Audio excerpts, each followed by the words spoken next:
Hello guys, after all यार 1 साल के बाद मैंने अपनी बियर्ड को ओके बाय बोल दिया। आई थिंक यार चेंज इज इम्पोर्टेंट। और वैसे भी बियर्ड ना लड़कों का एक मेकअप होता है, इसे उतार दो ना तो हैंचो रियलिटी हिट हो जाती है। बट शेव करने के बाद ना मुझे एक और रियलिटी हिट हुई कि रणवीर सिंह जो सोशल मीडिया पर एक टाइम पर इतने रेलेवेंट होते थे, उनका फैशन पब्लिक में एक स्टेटमेंट होता था जिसके लिए उन्हें काफी क्रिटिसाइज भी किया जाता था। आज की डेट में वो उतने रेलेवेंट क्यों नहीं है? इतना बड़ा चेंज आया कहां से कि एक टाइम के एक्सट्रोवर्ट रणवीर सिंह आज की डेट में इंट्रोवर्ट हो गए। अब वो पब्लिक में उर्फी जावेद के चचेरे भाई बनकर ओवर द टॉप कपड़े पहनकर नहीं दिखते। अब वो बस शादियों में रेड बुल पर हाई डांस करते हुए दिखते हैं या फिर दीपिका पादुकोण से डांट खाते हुए दिखते हैं। तो मैं राजीव कुमार आज इस वीडियो में बात करने वाला हूँ अबाउट रणवीर सिंह। तो वीडियो शुरू होने से पहले ना YBP फिल्मी को सब्सक्राइब कर लेना बिल्कुल मत भूलना, क्योंकि ऐसी वीडियोस हम तुम्हारे लिए लाते रहते हैं।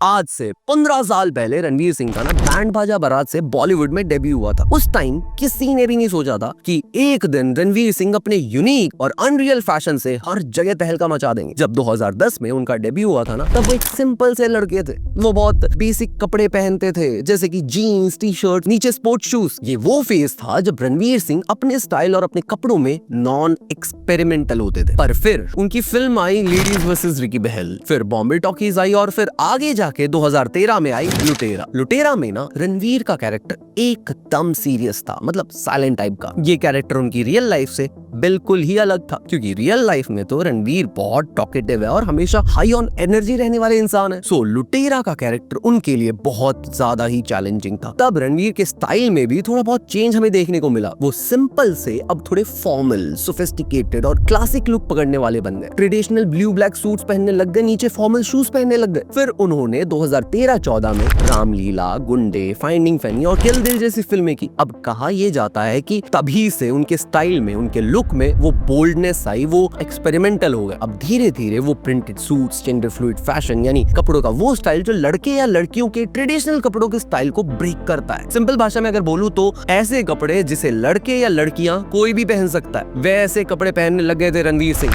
2014 के आसपास स्कर्ट्स, बड़े बड़े फ्रेम्स के चश्मे, jewellery, funky hats, neon jackets, printed suits, printed boots, sneakers, सब out of the box fashion Ranveer Singh पहनने लग गए थे। उनका एक नया अवतार, नया एटीट्यूड, नई एनर्जी हमें देखने को मिली। बॉलीवुड में ऐसा एक्टर मतलब पहले कभी भी नहीं आया था। रणवीर सिंह ने traditional style and stereotype look के बिहेवियर को ना ब्रेक किया। एज एन एक्टर इस तरह सोसाइटी को चैलेंज करने वाले वो इकलौते और रेयर एक्टर हैं। इस बोल्ड फैशन से वो सोशल मीडिया पे ट्रेंड सेट करने लग गए। बाजीराव मस्तानी और रामलीला की सक्सेस के बाद तो लोग रणवीर के बोल्ड स्टाइल को पसंद करने लग गए और गली बॉय के बाद तो वो पब्लिक के लाडले ही बन गए। कहीं भी सड़क पे वो प्रमोशन के टाइम चल रहा हो, उनके ऑटोग्राफ लेने, फोटो खिंचवाने के लिए लोग पागल हो जाते थे। हर जगह मल्हारी मल्हारी, नंगा ही तो आया, क्या घंटा लेके जाएगा, बस यही सुनाई देता था, चाहे वो सोशल मीडिया पे हो या फिर पब्लिक में हो। बजने दे धड़क धड़क ढोल ताश धड़क धड़क भंडारा झिड़क झिड़क मल्हारी।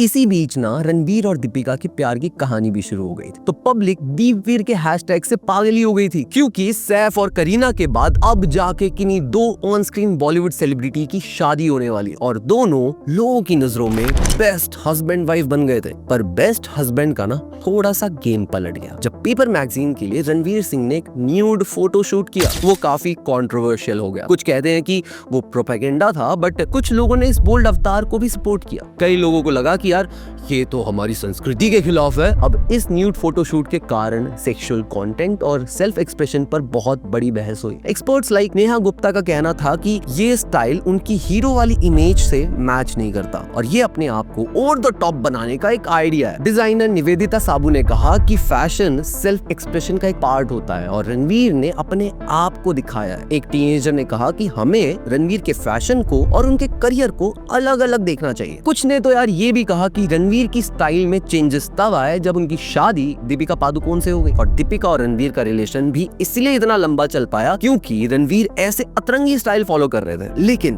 क्या कॉफी विद करण में इतने सालों के बाद जब दोनों एज कपल आए तो सबने नोटिस किया कि दीपिका और रणवीर के रिश्ते थोड़े अनकंफर्टेबल से लग रहे हैं, जिससे उन्हें पब्लिक में क्रिटिसिज्म भी झेलना पड़ा। इस शो का नाम ना कॉफी विद करण की जगह ना कलेशी विद करण हो जाना चाहिए। दोनों अलग अलग होते हैं क्या? पब्लिक में इनको लेकर बातें तब शुरू हुई जब जब इनके रिलेशनशिप की खबरें आने लगी। दीपिका के बारे में कहा जाता है कि वो रणबीर कपूर, सिद्धार्थ मालिया, युवराज सिंह और MS धोनी जैसे सेलिब्रिटीज के साथ रिलेशनशिप में रह चुकी थी, जिसके कारण उनको सोशल मीडिया पे स्लट शेमिंग का सामना भी करना पड़ा। शायद आपने कहीं ना कहीं ये क्लिप्स देखी होंगी कि दीपिका ने रणबीर कपूर के साथ पब्लिक में जिस तरह से बिहेव किया है पास्ट में, उसे देख के लगता है कि यार उनका झुकाव रणबीर की तरफ जितना था ना, उतना शायद रणवीर सिंह की तरफ नहीं है। वैसे दीपिका इस बारे में भी कह चुकी है कि रणवीर और मैं कुछ टाइम के लिए ओपन रिलेशनशिप में थे। And so I didn't commit. In fact, until he proposed to me, there was no real commitment as such. I did meet other people, but in my mind, I was committed to him. देखो, open relationships हो सकते हैं, पर mutual respect और emotional bond के बिना ना कोई भी रिलेशन नहीं चल सकता। अगर रणवीर सिंह ने अपनी यूनिक फैशन स्टाइल दीपिका के करीब आने के बाद अगर बदली है, तो भी इसमें कुछ गलत नहीं है। इट्स मोर लाइक यार सिचुएशनशिप इन अ रिलेशनशिप, मतलब इनका अपना ही रिलेशनशिप में इंसेप्शन चल रहा है। बट हर किसी को अपनी लाइफ में अपनी अनसर्टेनिटी से लड़ने या उससे निकलने के लिए ना, लाइफ में कुछ बनने के लिए कुछ अलग करना पड़ता है। लेकिन इनका रिलेशन प्रोफेशनल फायदों को ध्यान में रख के शादी तक पहुंचा हो, ये भी तो हो सकता है, क्योंकि जिस तरह से इनके रिलेशन की स्टोरी चली है ना, कईयों की आंखें धोखा खा सकती हैं। 2012 में एक अवार्ड शो के टाइम पे रणवीर और दीपिका की फर्स्ट मुलाकात हुई थी और रणवीर ने ये दिखाया कि वो दीपिका पादुकोण को देखकर फिदाई हो गए थे। So these heavy doors open and the gush of wind comes from the sea. White chicken curry. So her hair is blowing like this. That is how she entered. I was like, oh my God. But क्या दीपिका भी उतनी ही फिदा हुई थी रणवीर को देखकर? क्योंकि यही सेम स्टोरी रणवीर सिंह ने अनुष्का शर्मा के बारे में भी एक बार कही थी।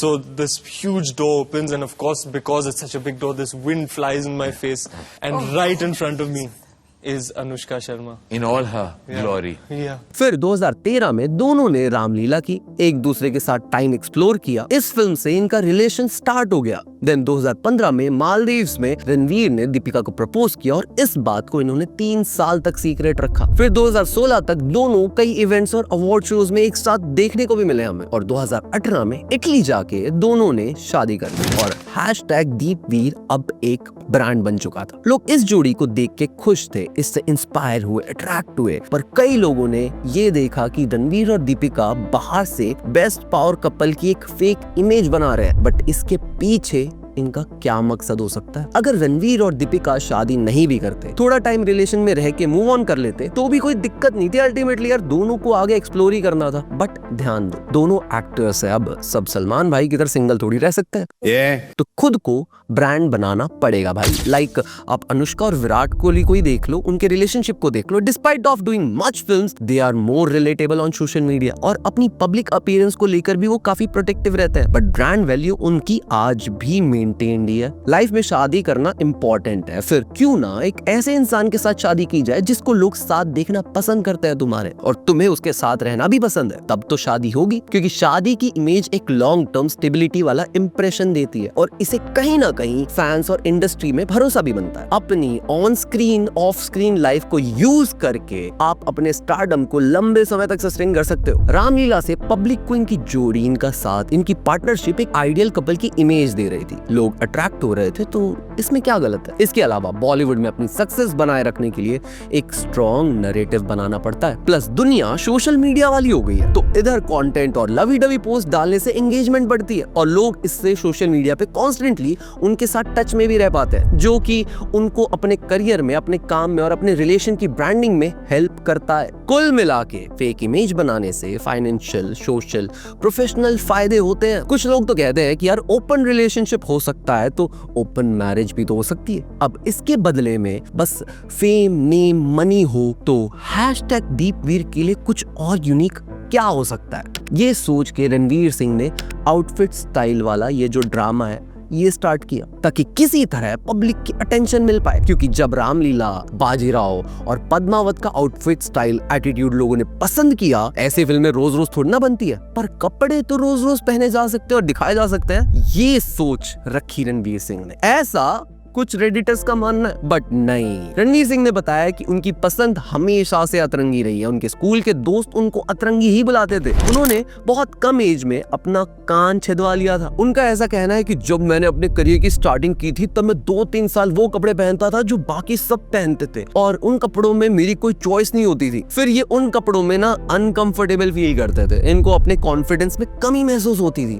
बट देन लुटेरा की शूटिंग के टाइम पे इनको चोट लग गई, तो फिर ये थोड़े टाइम के लिए बेड रेस्ट पे चले गए। तब इन्होंने ना इसके बारे में बहुत सोचा कि यार मुझे क्या करना चाहिए। तब इनको लगा कि इन्हें अपने मन की सुननी चाहिए और तब से ये खुले अपनी मर्जी के हिसाब से जिंदगी जीने लगे और अलग अलग कपड़े ट्राई करने लगे। बट कुछ लोगों को इसमें मिसलीड करने वाली बू आती है और उनका कहना है कि रणवीर सिंह अटेंशन सीख करने के लिए ये सब करते हैं। वैसे दीपिका खुद भी कह चुकी है कि रणवीर के ये जो अजीबोगरीब फैशन सेंस है ये इनसे बहुत ज्यादा परेशान है। And just when I'm getting used to this person, it A becomes new one another arrives. person. She also, there are some ground rules. I have to inform her my haircuts and my drastic change in look. इसलिए वो रणवीर को public space में experiment करने की पूरी आजादी देते हैं, लेकिन घर में या वैनिटी में ये एक्सपेरिमेंट वो बिल्कुल भी नहीं कर सकते क्योंकि वहाँ इनको अलाउड ही नहीं है। जरा सोचो, जब घर वाले ही एक्सेप्ट नहीं कर पा रहे यार तो पब्लिक कैसे एक्सेप्ट करेगी? बात तो सही है। बट फिर यार वही बात आ जाती है कि पब्लिक को ना कुछ भी दिखा दो, वो देख के मजे भी लेती है और फिर क्रिटिसाइज भी करती है। तो हमारे सवाल का जवाब यही है कि रणवीर सिंह की ड्रेसिंग सेंस के कारण ना इनका रिलेशनशिप इतना लंबा चला, क्योंकि हर 6 महीने में रणवीर सिंह की एक न्यू पर्सनैलिटी से यार दीपिका पादुकोण कॉप अप नहीं कर पा रही थी और इतने में तो इन दोनों की शादी हो गई। पर जो लोग इस नजरिए से देखते हैं कि रणवीर हमेशा दीपिका के साथ और उनके सामने उनके लिए बिल्कुल पागल रहते हैं, उनको वर्शिप करते हैं, उनकी तारीफें करते रहते हैं, You really are my lucky charm. मेरे घर की लक्ष्मी. तो कभी कभी यार शक होता है कि ये कहीं वो भी बदले में दीपिका से यही एप्रिसिएशन तो एक्सपेक्ट नहीं कर रहे। जॉर्ज क्लूनी ने एक बार एक इंटरव्यू में कहा था कि ज्यादातर सेलिब्रिटी मैरिजेस ना कॉन्ट्रैक्ट बेस्ड होती हैं। मैं ज्यादातर कह रहा हूँ, सब नहीं। कुछ रिलेशनशिप्स होते हैं जो सच्चा प्यार होता है पर मोस्टली फेक होता है, इसलिए हम पर्दे के पीछे का सच जितना हटा के देखेंगे ना उतना कम है।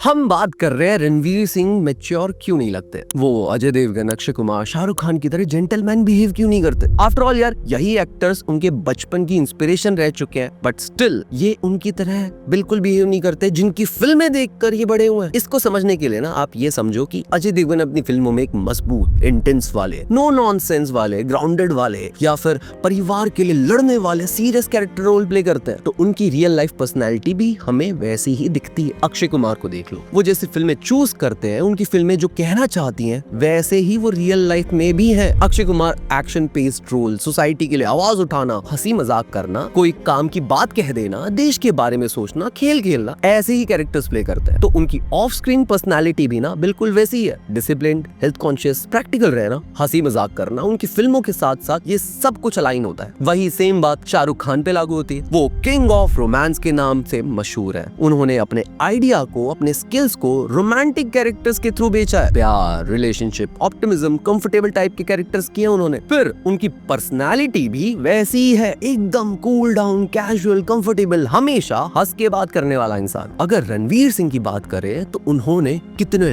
लाउड, ड्रामेटिक और एग्जैचुरेट करने वाले कैरेक्टर्स किए हैं। उनकी रियल लाइफ में अगर बोल्डनेस दिखती है तो वही बोल्डनेस उनकी फिल्मों के कैरेक्टर्स में भी हमें दिखती है। अगर आप कहते हो कि वो सोशल नॉर्म्स ब्रेक कर रहे हैं तो भाई वो अपनी फिल्मों में भी वही करते हैं। आप उनके डांस को देख लो, आप उनकी एक्टिंग को देख लो, उनकी एनर्जी को देख लो, उनकी स्टोरीज का प्रेजेंटेशन देख लो, आपको वही vibrant, fearless, weird, self expression वाली अप्रोच मिलेगी जो उनके बारे में हमें बताती है। अब सोचिए क्यों हर एक्टर की रियल लाइफ इमेज उसके कैरेक्टर से इतनी मिलती जुलती है और वो क्यों अपने कैरेक्टर को अपने काम के साथ साथ रियल लाइफ में भी जस्टिफाई करते हुए दिखता है। क्योंकि हम जो देखते हैं ना, जो सोचते हैं, अब हम वही अपने काम के थ्रू, अपनी लाइफ के थ्रू देखने की कोशिश करते हैं। हर किसी को हर प्रोफेशन में अपने आप को रोज रोज प्रमोट करना पड़ता है, किसी प्रकार से यार लोगों को अपनी तरफ खींच के रखना पड़ता है क्योंकि ये उनका प्रोफेशन है। तो अगर आप इसे इस हिसाब से देखो कि रणवीर सिंह ने ड्रेसिंग सेंस में, स्टाइल में जो भी एक्सपेरिमेंट किए हैं, क्या वो सब उनकी फिल्मों के साथ अलाइन होते हैं, तो आप समझ जाओगे। और रही बात वो बाकी एक्टर्स की तरह जेंटलमैन इसलिए रहना नहीं पसंद करते क्योंकि यार वो शायद मैच्योर नहीं है या जेंटलमैन नहीं है, ऐसी बातें अगर हम सोचेंगे तो शायद हम उस हिसाब से उनकी सोच के साथ कनेक्ट नहीं कर पाएंगे। क्योंकि यार मैच्योर एक्टर तो कई सारे हैं, पर किसी में इतनी फियरलेस अप्रोच नहीं है कि वो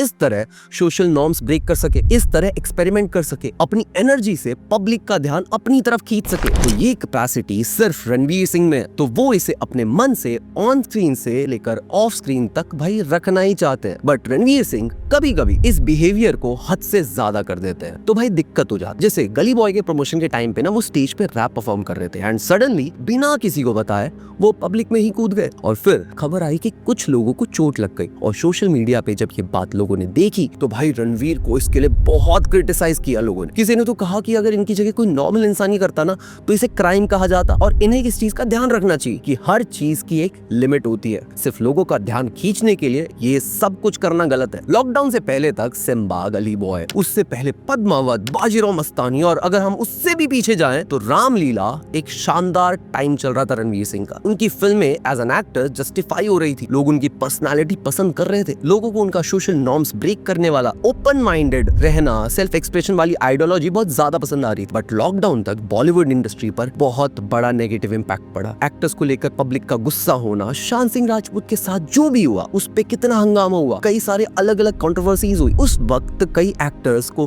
कई अच्छी बुरी बातों का, डिबेट का, पब्लिक के गुस्से का सामना करना पड़ा। कई एक्टर्स की फिल्में तो फ्लॉप ही हो गई। रणवीर सिंह ने भी इससे पहले गली बॉय में एक बहुत अच्छी परफॉर्मेंस दी थी, उसके बाद सूर्यवंशी में उन्होंने स्पेशल अपीयरेंस दी, उसके बाद कपिल देव की लाइफ पर बनी स्पोर्ट्स बायोग्राफी 83 की उन्होंने, जिसका बजट 250 करोड़ से भी ज्यादा था, पर फिल्म उतना कलेक्शन ही नहीं कर पाई। बॉक्स ऑफिस पर अंडर परफॉर्म करके निकल गई ये फिल्म। क्रिटिक्स ने इस फिल्म को पसंद किया। उसके अलावा रणवीर सिंह का कपिल देव के कैरेक्टर में घुस जा रहा एज एन एक्टर, ये उनकी बेस्ट परफॉर्मेंस थी। फिर इन्होंने 2022 में जयेश भाई जोरदार की। ये 90 करोड़ के बजट में बनी फिल्म सिर्फ 26 करोड़ के आसपास आकर निपट गई। इसके बाद रोहित शेट्टी की सर्कस में इन्होंने काम किया, जिसका शूट ना लॉकडाउन के टाइम पे चल रहा था, और ये भी 150 करोड़ के बजट में बनी फिल्म सिर्फ 60 करोड़ के आसपास जाकर रुक गई। तो रणवीर सिंह का 2021 अच्छा नहीं गया, 20 भी अच्छा नहीं गया, और फिर भाई 22 में तो ब्लंडर ही हो गया। बट 2023 में 160 करोड़ के बजट में बनी करण जौहर की फिल्म रॉकी और रानी की प्रेम कहानी आई, और इस फिल्म ने 355 करोड़ का कलेक्शन किया बॉक्स ऑफिस पर, और फिल्म 2023 की टॉप 10 ग्रोसिंग फिल्म में 10वें नंबर पर पहुंच गई। पर रूमर्स ये है कि ये एक फेक बॉक्स ऑफिस कलेक्शन था, जहां धर्मा प्रोडक्शन पे एलिजिडली इल्जाम लगाए गए कि उन्होंने अपनी मूवी का बॉक्स ऑफिस कलेक्शन फेक दिखाया ताकि इंडस्ट्री में धर्मा प्रोडक्शन का नाम टिका रहे। जिसके बाद 2024 में ये तक नौबत आ गई कि करण जौहर को धर्मा प्रोडक्शन के 50% स्टेक्स बेचने पड़ गए। तो क्या है इसके पीछे की पूरी कहानी, इसके बारे में मैं एक डिटेल्ड वीडियो बनाने वाला हूँ, तो YBP फिल्मी को सब्सक्राइब जरूर कर लेना और बेल आइकन दबाना बिल्कुल मत भूलना, ताकि जब ये वीडियो आए तुम्हें नोटिफिकेशन आ जाए। अब रणवीर सिंह ने रॉकी एंड रानी के बाद 2024 में सिंघमैयन की, जिसने भी बॉक्स ऑफिस पर पुअर परफॉर्म किया, जहां 375 करोड़ के बजट में बनी ये फिल्म अब तक 400 करोड़ ही कमा पाई है। अब उम्मीद कर रहा है मुश्किल है, क्योंकि अपकमिंग फिल्म्स जैसे राक्षस, धुरंधर और डॉन 3 कैसा परफॉर्म करेंगी। ये देखना अलग होगा कि डॉन 3 में वो कैसा परफॉर्म करते हैं, क्योंकि फॉर्मूला बेस्ड फिल्मों से कमबैक करना मतलब एक अलग बात होती है, मतलब थोड़ा इजी होता है। बट एक्टिंग और स्टोरी टेलिंग वाइज आपका काम पब्लिक को समझ में आ रहा है, पसंद आ रहा है, तब जाके असली बात बनती है। क्योंकि काफी टाइम से बॉलीवुड डाउनफॉल की डिबेट में चल रहा है, उधर साउथ, गुजराती, मराठी, पंजाबी हर फिल्म इंडस्ट्री ग्रो कर रही है, बट यहाँ बॉलीवुड का ट्रांजिशन टाइम ही चल रहा है। आज की इस मुश्किल टाइम में रणवीर सिंह अपनी अपकमिंग फिल्म से कुछ अच्छा परफॉर्म करके अगर दिखा पाए, नए नए जॉनरास में ऑडियंस को थिएटर तक खींच के ला पाए, तब जाकर रणवीर सिंह अपने फैंस को जवाब दे पाएंगे।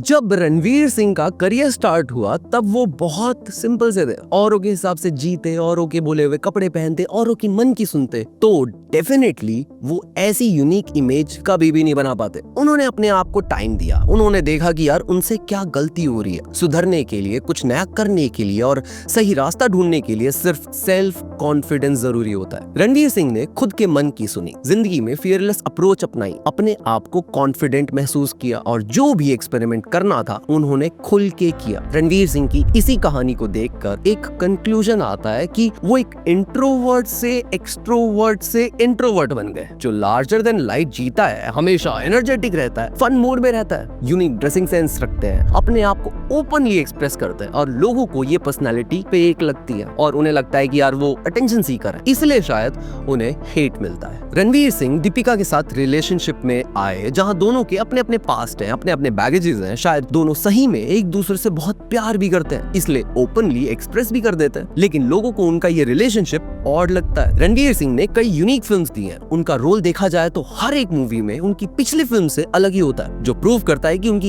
एक्टिंग रेंज काफी यूनिक है। लेकिन उनकी पिछली कुछ फ्लॉप फिल्म्स, जिसमें से कुछ में उनकी तारीफ भी हुई है जैसे कि 83 और जयेश भाई जोरदार, लेकिन शायद लोग बॉक्स ऑफिस कलेक्शन की वजह से इन्हें जज करने लग गए और शायद इसीलिए रणवीर सिंह को हेट मिलता है। इनका फैशन आज से कुछ सालों बाद बहुत यूनिक बन जाएगा, जैसे गोविंदा के लिए हुआ। पहले उन्हें क्रिटिसाइज किया जाता था उनकी फैशन सेंस के लिए, वहीं अब वो फैशन बन चुके हैं खुद। रणवीर सिंह खुद ओपनली एक्सप्रेस करते हैं, लेकिन हम फैशन को इतना एक्सप्लोर नहीं करते, जिसकी वजह से कोई कुछ यूनिक करता है ना तो सबसे पहले भाई हम ना उसे क्रिटिसिज्म देने लग जाते हैं, इसीलिए शायद रणवीर सिंह को हेट मिलता है। अब क्या रणवीर सिंह को दब के रहना चाहिए, बस फिल्म से फोकस करना चाहिए और उन्हें अपनी पर्सनल लाइफ को प्राइवेट ही रखना चाहिए और लोगों के सामने खुद को एज जेंटलमैन दिखा के ड्रामा करना चाहिए, या फिर he should live the life like YOLO? तो गाइज ये थी वीडियो। अगर तुम्हें वीडियो पसंद आई है ना तो इस वीडियो को लाइक कर देना, मतलब एंड तक तो आई गए हो तो अब लाइक भी दबाई दो और कमेंट करना तुम्हारे थॉट्स क्या है रणवीर सिंह को लेकर। और अगर तुम चैनल पे नए हो और तुमने अभी तक भी सब्सक्राइब नहीं किया ना तो YBP फिल्मी को सब्सक्राइब करना बिल्कुल मत भूलना। तुम लोग हमें हमारे सोशल हैंडल्स पे भी फॉलो कर सकते हो, ये रहे हमारे सोशल हैंडल्स गाइस। और धर्मा प्रोडक्शन पे मैं डिटेल्ड वीडियो बनाने वाला हूँ, लेकिन उससे पहले मैंने एक और प्रोडक्शन हाउस की पोल खोली है, तो तुम ये वाली वीडियो जाके जरूर देखना। तब तक हम मिलते हैं गाइस अगली ऐसी किसी वीडियो में। Okay bye.